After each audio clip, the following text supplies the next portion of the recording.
আগামী 14ই মার্চ শুভ দোলযাত্রা পূর্ণিমা তিথিতে সকালবেলা প্রথম প্রহরে 6টা থেকে 9টার মধ্যে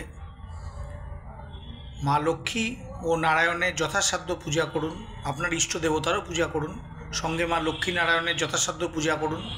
এবং একটি যন্ত্রম আপনাদের দেখাচ্ছি, ধনদা লক্ষ্মী যন্ত্রম। এই যন্ত্রমটি সাদা কাগজে লাল কালির পেন দিয়ে অঙ্কন করবেন। অবশ্যই পূজা করার সময়, মা লক্ষ্মীর পূজা করার সময় লাল বস্ত্র পরিধান করবেন এবং লাল রঙের আসনে বসে পূজা করলে সবথেকে শুভকর। লাল পুষ্প মা লক্ষ্মীকে লাল চন্দন লাগিয়ে অর্পণ করুন এবং এই যন্ত্রটি সাদা কাগজে লাল কালির পেন দিয়ে অঙ্কন করুন এবং নিজের ব্যবসাস্থলে রেখে দিন, যেখানে আপনার অর্থ রাখেন সেই জায়গায়। একটি আপনার নিজের পার্সেও রাখতে পারেন, যেখানে আপনার সঙ্গে সবসময় পয়সা রাখেন বা টাকা পয়সা রাখেন। এবং তার সঙ্গে মা লক্ষ্মীর দুটি মন্ত্র আপনাদের দেখাচ্ছি।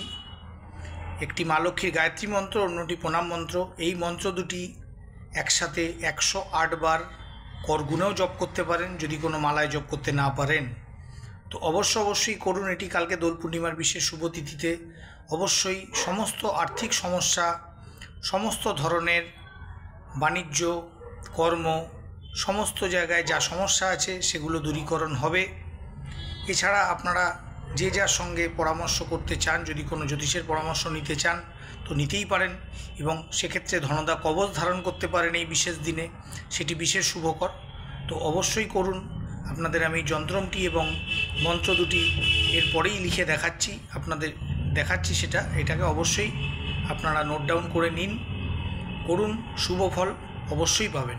সকলের মঙ্গল হোক।